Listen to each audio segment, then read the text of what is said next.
What's up mga kanindot? Isang mapagpalang araw muna sa inyong lahat dyan. So, isang panibagong vlog video na naman tayo mga kanindot, no? So, bago ang lahat mga kanindot, basig may magtanong dyan na ano yung kanindot.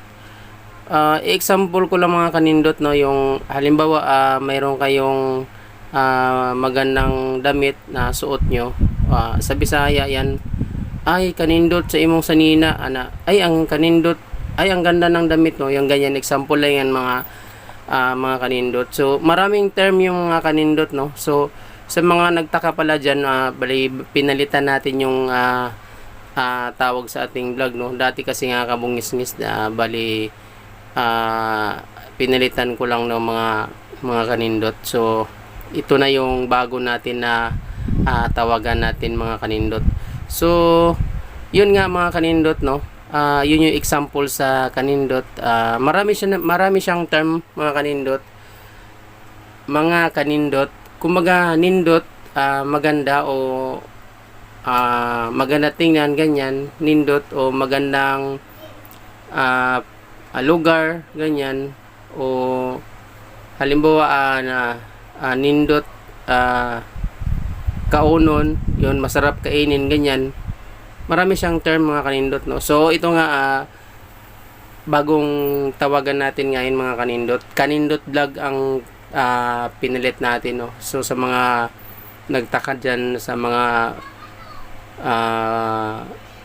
sumusuporta sa YouTube channel natin, sa mga Bisaya alam to. So shout out sa mga Bisaya dyan. So ngayon nga mga kanindot, pinakita yung trabaho natin sa araw-araw dito sa pabrika.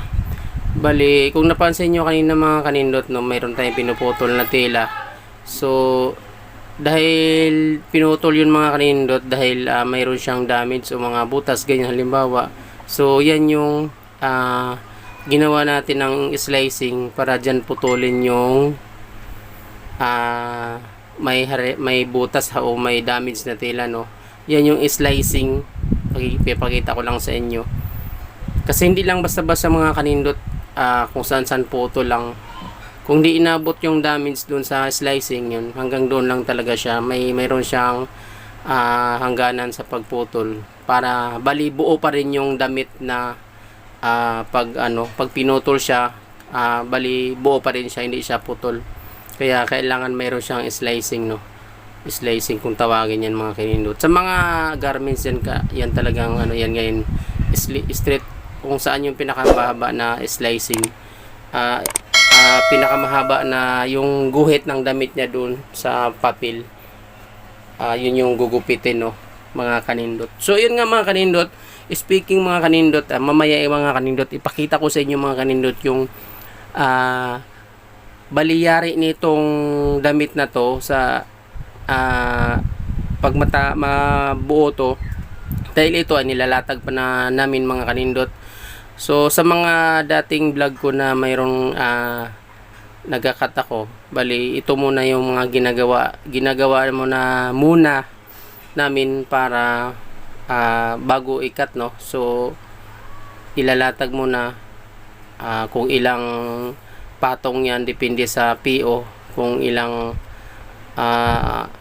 ilang libo ang order ng SM no mga kanindot, depende yan. Tapos sa ratio, kung ilang ratio yung na buong habaan niya na latag.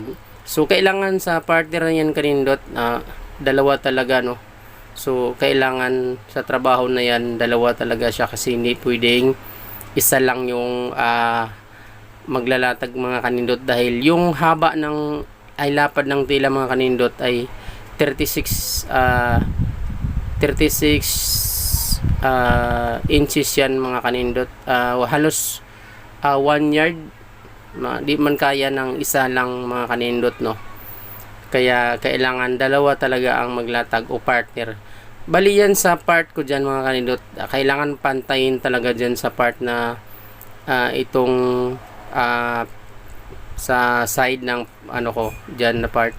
Kailangan kasi at ipantayin dyan, dahil minsan mayroong part dyan na may dyan ginagawa yung fold o yung may dyan ka na dyan bali magbibase ng doon paglapag ng marker mga kanindot, no. So yan, bali yung kabila, yung sa partner ko dyan na naka-blue, si Atoy, partner ko dyan. So di naman yan pinapantay, dito lang sa part ng gilid ko, no. So kailangan pantayin talaga siya, hindi naman ganun kapantay, pero kailangan pantayin siya kasi dyan kukuha ng margin sa paglapag ng marker, yung marker na papel, no. So yan mga kanindot, isa naman sa mga gawain natin na sinishare na ako sa inyo mga kanindot, no. Pasensya mga kanindot, kay Bisaya mangud kayo mga kanindot sa mga salita. So yun nga mga kanindot, no, ito na yung mga sinabi ko kanina na nindot itong pagmabuo tong latag namin. Ito yung magresulta mga kanindot. Bali may collar to siya mga kanindot, all over print to mga kanindot, no. So di ba nindot kayo tanawon, nindot o kaya maganda siya tingnan, no.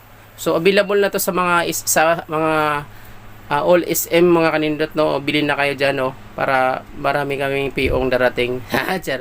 Tsaka halos may pasok na rin kami mga kanindot kasi minsan wala kaming overtime dahil walang order ang SM.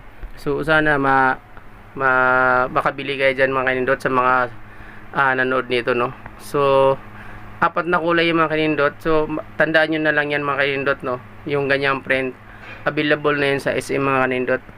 So ito palang video na to mga kanindot, hindi ito sponsored. Charot. Walang bayad to si boss, no, sa akin, charot.